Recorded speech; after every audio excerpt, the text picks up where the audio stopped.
Like करें, subscribe कीजिए, bell icon को दबाएं ताकि हमारे वीडियो सबसे पहले आपके पास पहुंच सके।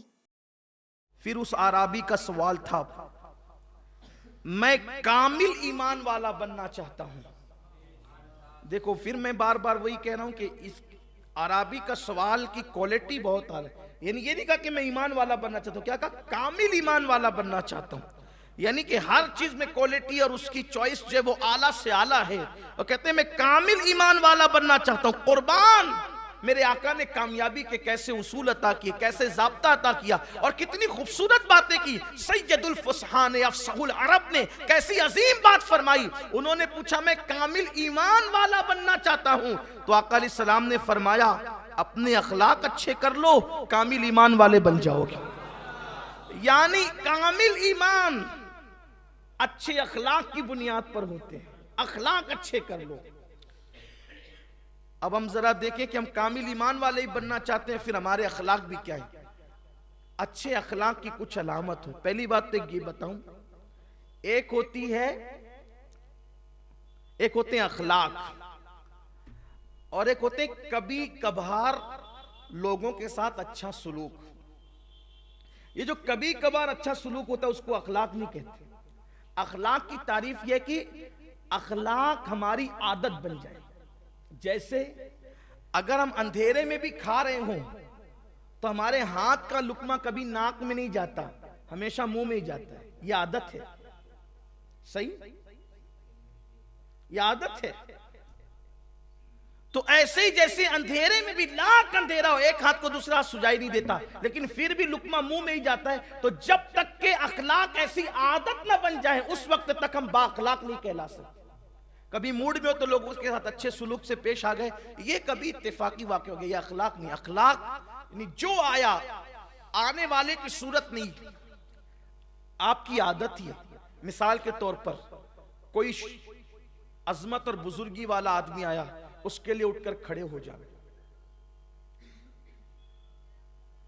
बल्कि हुजूर अकरम सल्लल्लाहु अलैहि वसल्लम ने खुद अपने बाद सहाबा की आमद पर सहाबा को कहा कि अपने सरदार के लिए उठ के खड़े हो जाओ। और हुजूर अकरम सल्लल्लाहु अलैहि वसल्लम भी, आका अलैहिस्सलाम का यह फरमान भी है कि कौम के मुअज़्ज़ज़ लोगों की ताज़ीम उनके मनसब के एतबार से करो। और अगर दूसरी कौम का कोई मुअज़्ज़ज़ आदमी भी हमसे मिलने आ जाए तो हम उसका जो मनसब है उसके मुताबिक उसकी इज्जत करें। जैसे हुजूर अलैहिस्सलाम ने बाज काफिर सरदारों के लिए अपनी चादर भी बिछा दी और उस चादर वाले अखलाक को देख करके वो मुतासिर हुए। तो जैसे उठकर खड़े होना, पहले सलाम करना, खुद सलाम करना पहले लोगों को, ये अखलाक है, अच्छे अखलाक है। इसी तरह बात करते वक्त लोगों के दिलों का ख्याल करना, गुफ्तगू में किसी का दिल ना टूटे। इसी तरीके से मेहमान आ जाए तो उसकी मेजबानी करना। देखो, मेहमान को खाना खिलाना एक अलग उन्वान है और मेजबानी करना एक अलग उन्वान। मेहमान को आने पे खाना सब खिलाते हैं लेकिन मेजबानी सब नहीं कर पाते। तो खाना खिलाने और मेजबानी में फर्क क्या है? खाना खिलाना मतलब खिला दिया खाना, खाना तो आने वाले कुत्ते को भी लोग टुकड़ा डाल देते हैं। मेजबानी क्या है? आने वाले मेहमान का इतना इकराम करें, इतनी इज्जत करें कि उसका दिल खुश हो जाए, ये है मेजबानी। फिर चाहे आप उसको गोश्त रोटी ना खिला सकें, खजूर ही दें, लेकिन उसकी इतनी इज्जत करें, उसको इतना रिस्पेक्ट दें, उसका इतना रिस्पेक्ट करें कि उसका दिल खुश हो जाए कि मैं कहां आ गया। बिठाने में, उठाने में, खिलाने में, पिलाने में, गुफ्तगू में उसका इकराम करें। बल्कि आका अलैहिस्सलाम फरमाते हैं कि जो अल्लाह और यौम आखिरत पर ईमान रखता है उसको चाहिए कि वो मेहमान का इकराम करे, मेहमान का एहतराम करे। बाज मर्तबा तो ऐसा भी हुआ कि हुजूर के घर मेहमान आ गए और खिलाने के लिए बज़ाहिर कुछ ना था, तो हुजूर अलैहिस्सलाम ने अपनी बास चीजें गिरवी रख करके लोगों को खिलाया। तो अपने अखलाक अच्छे कर लो। अब अखलाक में बहुत सी चीजें आती हैं। हुजूर अकरम सल्लल्लाहु अलैहि वसल्लम के अखलाक करीमाना को देखते जाइए और जिंदगी गुजारती है। पड़ोसियों के साथ क्या अखलाक, जिनके साथ हम बैठते उठते उनके साथ क्या अखलाक। देखो क्या अखलाक थे आकाई करीम सल्लल्लाहु अलैहि वसल्लम के। बहुत सी चीजें और आप सुनते ही रहते हैं। अगर अखलाक का बाप खुले मुस्तफ़ा जान रहमत के खुल्क़ अजीम का, तो आप समझ सकते हैं कि फिर बात कहाँ को पहुंचेगी। और फिर हम तो उसके लिए तो फिर रातें चाहिए, क्योंकि उनके अखलाक की बात छिड़ जाए। बल्कि मैं तो ये कहता हूं कि जहां से अखलाक का शऊर पाए वो मुस्तफ़ा जान रहमत के अखलाक। जो पागल ऊंटों को भी कभी नजरअंदाज न करे, जो चिड़िया की फरियाद भी कभी रद्द न करे, जो कुत्तों तक का ख्याल करे, जो पागलों तक का ख्याल करे।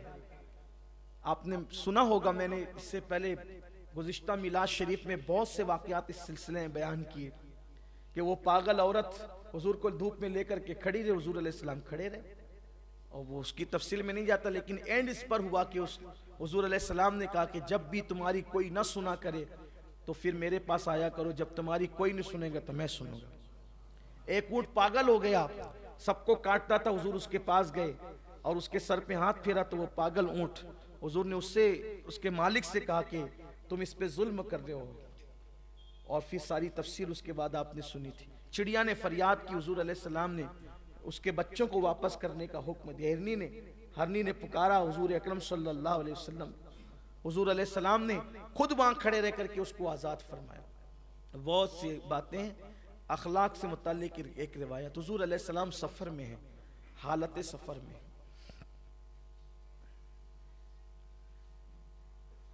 अब अपनी क्या आदत है कि अगर हम सफ़र में हो और अगर इत्तेफाक से, हुस्न इत्तेफाक नहीं कहता बल्कि कहता हूँ सूए इत्तेफाक से, अगर हम ही इल्म वाले हों, हम ही पीर साहब हों, हम ही आलिम साहब हो, हम ही सैयद साहब हो, हम ही खतीब साहब हो, हम ही यानी बड़ा मनसब अपना ही हो, तो फिर पूरे सफ़र में हम सबको नौकर बना लेते हैं। पानी पिलाओ, चाय पिलाओ, ये लाओ वो लाओ, ये सभी रहता है। बल्कि बाज़ अल्लाह खैर फरमाए कि बाज़ लोग का हाल तो ये होता है कि फिर उनकी जेब में कभी उनका हाथ भी नहीं जाता, सोचते हैं कि सफ़र में सबको लूट ही खा ले। अजीब फितरत है लोगों की, अभी अजीब आदत भी है। वो अपने हाथ से अपनी चप्पल भी नहीं पहनना चाहेंगे, ये कैफियत है। लेकिन आइए हुजूर अलैहिस्सलाम के अखलाक करीमाना सल्लल्लाहु अलैहि वसल्लम एक मकाम पर उतरे और उतरने के बाद हुजूर अलैहिस्सलाम ने खुद सहाबा को काम तकसीम किया, तुम ये कर लो, तुम ये कर लो, तुम ये कर लो, तुम। और जब काम तकसीम हो गए तो आकाए करीम सल्लल्लाहु अलैहि वसल्लम खुद लोगों की नजरों से ओझल हो गए, लोगों की निगाहों से ओझल हो गए। सब अपने अपने काम में लगे थे। खाना पकाने की तैयारी हो रही थी उस जंगल के अंदर, सब अपने अपने काम में लग गए थे। थोड़ी देर के बाद देखा कि हुजूर अलैहिस्सलाम तन्हा आ रहे हैं और अपने सरों पर लकड़ियों का गट्ठा रख करके ला रहे हैं। गौर करें आप, जिसकी रिसाई खुदा तक हो, मैदान महशर का जो दूल्हा हो, जो मालिक जन्नत हो, मालिक कौनैन हो, मालिक कुल हो, जो महबूब खुदा हो, जिसकी मर्जी खुदा की मर्जी, जिसको हिल्लत व हुर्मत के कानून का मालिक बना दिया जाए, आसान काम दूसरों को सौंपा और जो मुश्किल काम था वो अपने जिम्मे लिया, बताया तक नहीं, लकड़ियों का गट्ठा सर पे रखकर लिया। सहाबा दौड़े, उसके हुजूर आपने ये क्या किया? आका अलैहिस्सलाम ने फरमाया कि तुम्हें काम सौंप दिया था तो अब काम एक बचा था और मैं ही बचा था, तो वो काम मैंने अपने जिम्मे पे ले लिया। कहा हुजूर हमें हुक्म फरमाते? फरमाया मैं बंदा हूं, मैं इम्तियाजी और इनफिरादी शान के साथ रहना पसंद नहीं करता, मैं अल्लाह का बंदा हूं और बंदोही की तरह जिंदगी गुजारना पसंद करता हूं। आप देख लें, हमारा हाल तो ये कि अगर अपने घर में भी कोई फंक्शन और शादी होगा तो हम कुर्सी पर टांग पे टांग डाल करके बैठेंगे, लोग कहेंगे जरा तू वो कर ले, तू वो कर। आप भी कुछ करें, जरा बंदे हो, कभी तो इजहार हो बंदगी का। उठ करके कभी आप भी पानी लें और पिलाएं लोगों को। रसूलुल्लाह के घर मेहमान आते थे तो हुजूर उनके हाथों को खुद धुलाते थे। हुजूर अलैहिस्सलाम ने लोगों के सामने खाना खुद रखा, कभी बकरियों का दूध खुद दुहा, बाजार खुद गए, हत्ता कि अपनी नालैन शरीफ को अगर सदमा पहुंचा, सदमा पहुंचने का मतलब समझिए आप, मैं नहीं कह सकता लेकिन लोग ऐसा कहते हैं कि नालैन टूट गई, खुदा की कसम, जिस नालैन के सदके टूटी हुई किस्मतें संवर जाती है, उसको टूटा हुआ किस मुंह से कह दूं। तो इसीलिए जब मैं भी नालैन का जिक्र करता हूं तो कहता हूं कि नालैन को सदमा पहुंचा, मतलब अब आप समझ गए हो। तो नालैन को सदमा पहुंचा तो अपने हाथ से सिल लिया करते। हुजूर के अखलाक करीमाना थे, इसीलिए जो हुजूर अलैहिस्सलाम को दूर से देखता हुजूर के हुस्न से मरऊब हो जाता, और जब करीब आता तो हुजूर के अखलाक से हुजूर पर फिदा हो जाता। हुजूर अलैहिस्सलाम कभी अपने सहाबा के साथ हंसी भी करते, मजाक भी फरमाते, जैसा कि उनकी शान थी, हंसी मजाक भी फरमाते। अच्छा, हुजूर की एक खास बात थी, यूं तो उनकी हर बात ही खास है। हुजूर अलैहिस्सलाम जिस महफिल में जाते, जिस महफिल में जाते तो अपनी तरफ से उस महफिल का मजा कभी माज़अल्लाह किरकिरा नहीं करते थे, बल्कि उस महफिल में हुजूर खुद रंग जाते थे। जैसे अगर सहाबा हंसी मजाक कर रहे हो तो हुजूर अलैहिस्सलाम भी शामिल हो जाते हंसी मजाक करने।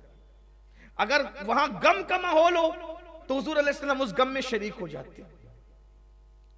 अगर वहां तिजारत की बात हो रही हो तो वो तिजारत की बातों में शामिल हो जाते। अगर वहां सियासत की बात हो रही हो उसमें शामिल हो जाते। लेकिन जब हुजूर शामिल होते तो हर जगह वो इमामुल अंबिया नजर आते। हंसी करने में भी कोई उनकी मिसाल ना था, इजहार गम में भी कोई उनकी मिसाल ना था, इजहार ताजियत में भी कोई उनकी मिसाल ना था, और जंगी चालों में भी उनकी जो है वो उनकी कोई मिसाल ना था, और बेहतरीन जर्नेल होने में कोई उनकी मिसाल ना था, बेहतरीन सिपा सालार होने में भी कोई उनकी मिसाल ना था, बेहतरीन शुजा होने में भी कोई उनकी मिसाल ना था, बेहतरीन इल्म वाला होने में भी उनकी कोई मिसाल ना था। तकवा, परहेजगारी, हिल्म, बुर्दबारी, मईशत, माशरत, समाज, इज़्दिवाजी जिंदगी, वो हर जगह बेमिसाल नजर आते। कभी मजाक फरमाई तो ऐसा कि फिर मजाक को मेराज नसीब होगी।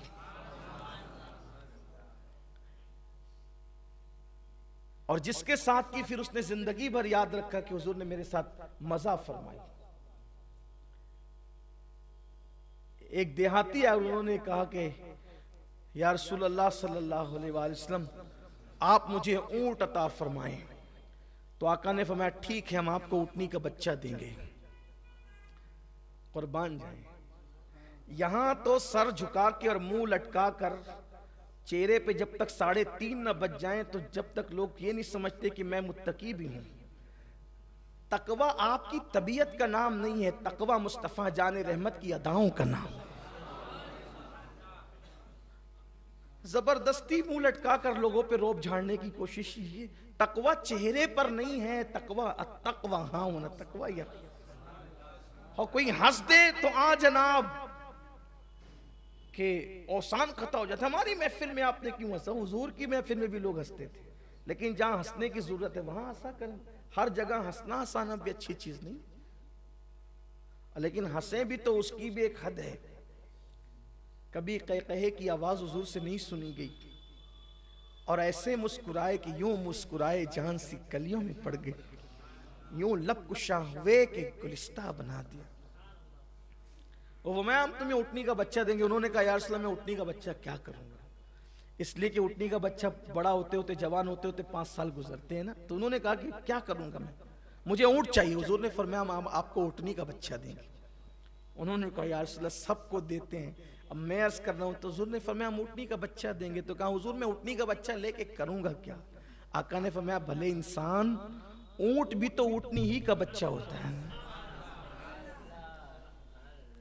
अंदाज़े मज़ाह पे कुर्बान। इंशाअल्लाह किसी वक्त अगर याद रहा तो हम पूरी एक गुफ्तगू, पूरी एक इज्तिमा में नशिस्त, इंशाअल्लाह नशिस्त हुजूर के मज़ाह पर, अंदाज़े मज़ाह पर करेंगे। और उनके मज़ाह में भी क्या मज़ा था। हुजूर अलैहिस्सलाम की साली है हज़रत अस्मा बिनते अबू बकर, ये हज़रत अब्दुल्ला बिन जुबैर की वालिदा है, अम्मा आयशा की सगी बहन है। एक दिन हुजूर अलैहिस्सलाम वुजू कर रहे थे। वुजू करते हुए हुजूर अलैहिस्सलाम ने करम की वजह से अज़राए मज़ा अपनी उंगलियों के पानी के छींटे उनके चेहरे पे डाल दिए। बूढ़ी होने के बाद भी वो 18 साल की जवान वाली चेहरा लगता था, बुढ़ापे में भी। हालांकि उनकी आंखों की बीनाई चली गई थी, इतनी लंबी उम्र उन्होंने पाई। हज्जाज बिन यूसुफ के दौर तक वो जिंदा और हयात रही, इतनी लंबी उम्र पाई।